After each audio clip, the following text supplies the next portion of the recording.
Hi, this is Hank Shermann from Mercyful Fate. You're listening to What's Metal. How do you like this tour so far? It has been very perfect. You know, we have this is our ninth show tonight here in Germany in Bochum, and it has been surprisingly easy without any problems. You know, with the two bands and all that. And we had out of the nine, we had already four sold-out shows. That was in Finland and in Sweden. So everything really turns out great. Is it just a European tour or is it a world tour? It's European tour. So and earlier last year we went to the US and we did Brazil and Argentina. So now we are this year doing Europe and then maybe Australia, Japan later. We don't know yet. So Will Merciful Fate every evening be the support band for King Diamond? it's not a support band. It's just a kind of double bill kind of. You know, it doesn't matter who plays before each other. It's just that convenient because King Diamond has a lot of props or a lot of stuff on going on stage. There's a lot of gates and things, so it's more convenient to have King Diamond played at last. That's fine. And what can we expect of tonight's stage show? Are there differences between King Diamond and Merciful Fate? Yeah, definitely. Merciful Fate is more kind of basic heavy metal performance, rock and roll kind of backline, and then just kind of performing. We have, of course, our crosses, burning crosses and stuff like that. But whereas King Diamond is more theatrical, have characters coming into actors coming into the stage, like a nurse, grandma, and stuff like that. So that's kind of a big difference. Yeah. Also, music-wise, it's very different. How music-wise? I think that Merciful Fate is more 70s influenced with heavy metal, whereas King Diamond is more modern, kind of 80s heavy metal. I have, I kind of compared with the old Judas Priest from the 70s and the new Judas Priest from the 80s, kind of that. But also the songs, arrangements and styles are different from Merciful Fate. Yeah. Who are these actors in the King Diamond show? Are they roadies or who does his jobs? Actually, there's one actor. That's the girl that is doing three roles. She's playing grandma, a nurse, and another character I can't remember. Then there's one from the crew that is playing Mackenzie. That's from one of the songs that King did. So it is kind of a combination of our security man, a roadie, and then an actor. Yeah. And how are the relationships between the two bands? Does there exist any envy or jealousy? No, not at all, because we have been knowing each other for many, many, many years, and we are riding in the same tour bus, and so it's very relaxed. So there's no kind of competition or anything like that. Normally, a tour isn't such a boring thing, even if you all come along very well. Any funny things happened until now? Nah, not really. We have some, but that's basically the most funny thing was probably that I think it was the first show. King was, everyone was very stressed out and frustrated because that was the first show. We had all the production up, and when we had Merciful Fate had to play the song called "Uninvited Guest," then King announced that as the uninvisible guest or something like that, which is a King Diamond song. So he was, probably very stressed out, but. And all the fun and stuff that normally happens after the shows, going out and being silly. Yeah. Please tell us about the reunion in '92. Yeah, that came about when King he was visiting Copenhagen, and heard a song from Saucer Mess that me and Michael Denner had done, which was an instrumental song. And then King, when he heard that, said, "Wow, that sounds like Merciful Fate." And then he got the idea, why not try to bring Mercyful Fate back, and me and Michael had the same idea, because we were having a lot of songs that was really really heavy, and then suddenly King called me and said, "Hey, should we kind of reform?" And I said, "Yeah, of course." And then I flew over to King in Texas, and then we started the pre-production for the In the Shadows album. That was in December '92, and then we recorded in January and February '93.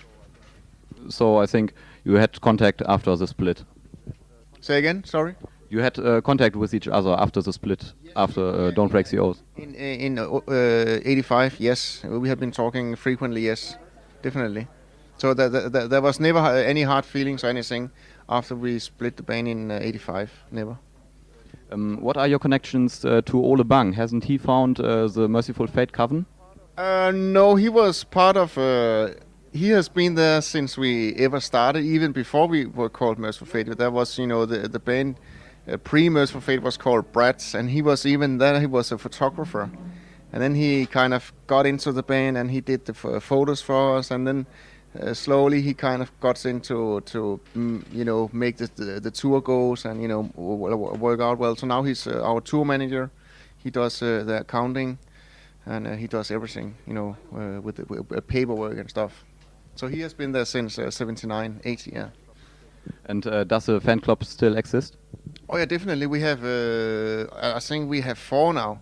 We have one in Japan, we have one in the United States, we have one in Holland, and we have one in Copenhagen. So it's a really big, not a big mess, but it's kind of a lot of people involved in it. So.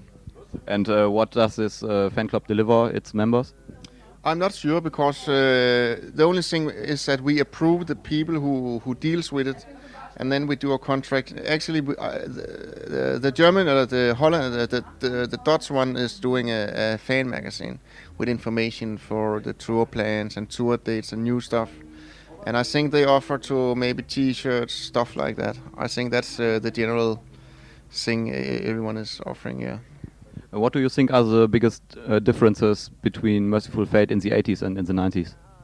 The biggest difference? Yeah, I think the biggest difference is ourselves.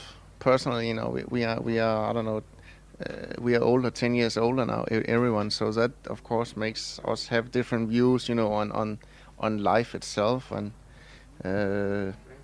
but music-wise, we are kind of, still into that kind of style, from when we started.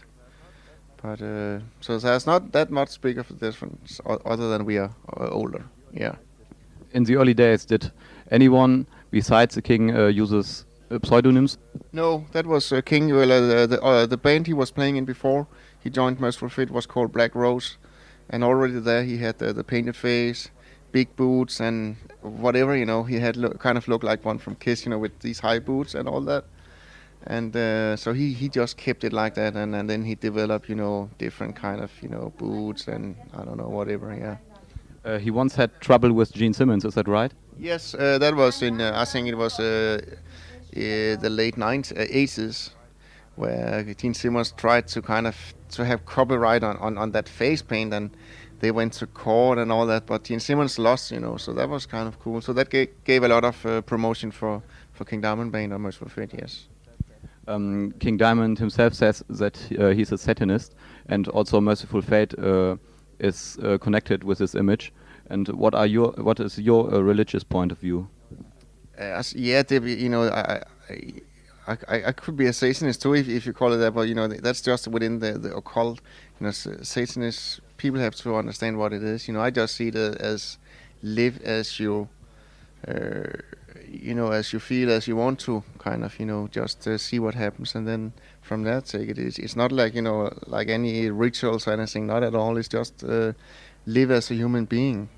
So it's not anything evil or anything. It's just there's a lot of people misunderstanding the words satanic and Satanism. So he often told that mysterious things happened to him. Is it right, or just a promotional gag, or have you already been haunted by various nightmares on tour? No, I know that King has had a lot of incidents with, probably the best one was where there was witnesses that this, now this is a radio program, but I'm showing that this wine glass was lifting from a table. And they were sitting 3 people around it, and suddenly everyone saw that this wine glass raised from the table, and and then it fall down again. That was probably one of the weirdest he had. But he had tons of them. Kind of for him it's kind of a good thing that he is is. What he's doing is okay, and the other side is just letting him know that they are there and stuff like that. It is pretty complicated. You have to kind of be into that side of life, Please tell us about your last record, Into the Unknown. Yeah, that was recorded in January '96, January and February, I guess, and it took 1 month to do. And the difference from this Into the Unknown from the other records was we did it pretty live. You know, we had drums, bass, and guitars playing on the same time, basically on all tracks. And then I dubbed extra rhythm guitar, and then vocals on top and lead guitar. And it's kind of more raw, more back to where we started, I guess. And that was in the direction we wanted to go, back to the kind of the beginning, you know, kind of that more raw and heavy songs. And definitely the next one is going that way too. We had, you know, on the Time album, we had too much keyboard in there, you know, some of the songs were different from what we used to do, so. But it was fun and very uncomplicated also because we have this new drummer, you know, another new drummer called Bjarne T. Holm, and he did an amazing job, made the whole recording process very easy. You also did a video clip for The Uninvited Guest. Who made the concept for this video clip, and how was the work with the film team? That was, I think that was a Danish video team that got we sent him the lyrics, and then from there, you know, King and him kind of coordinated, you know, some ideas, and then we shot the video south of Copenhagen in a church, very old church, and then the surroundings of the church. So that was basically King's and the video team's idea, you know, what happened in the video there. Will there be in the future perhaps a home video or something of Mercyful Fate? I don't know. There's no plans now, but we have definitely a lot of fun stuff. We have recordings from way back from '81, where we played some concerts and all our US tours from '84 and stuff. So I don't know. We have to see, depending on the record label and if it's good enough, and there's you know, if it has an idea, you know, to do it. Yeah. Will there be a single release from the last album? A single release? No. The only thing is that we did this video, which is kind of no. And in the near future, what can we expect of Mercyful Fate? I think the next thing will happen is we are entering the studio in August, September, and doing another record. And then we have to see whether King Diamond, if we are doing the same concept with King Diamond and Mercyful Fate release. But I don't think it will be, you know, on I think this is a one-time thing. We're doing both band, and hopefully we will release a new album before Christmas, or if not, just after Christmas. Have you any other comments you want to give? You want to tell our listeners? Yeah, you know, we this is been a very long time we have been playing in Europe, and this is the first time since I don't know when we had this European tour. We have never been on a European tour. We have been here with in Germany with Motorhead and other bands in '84, but so this is very nice to be back here. And the other day we played in Markthalle in Hamburg, where I saw Judas Priest in '79. So that was a very big thing for me. Yeah. So we definitely enjoyed it.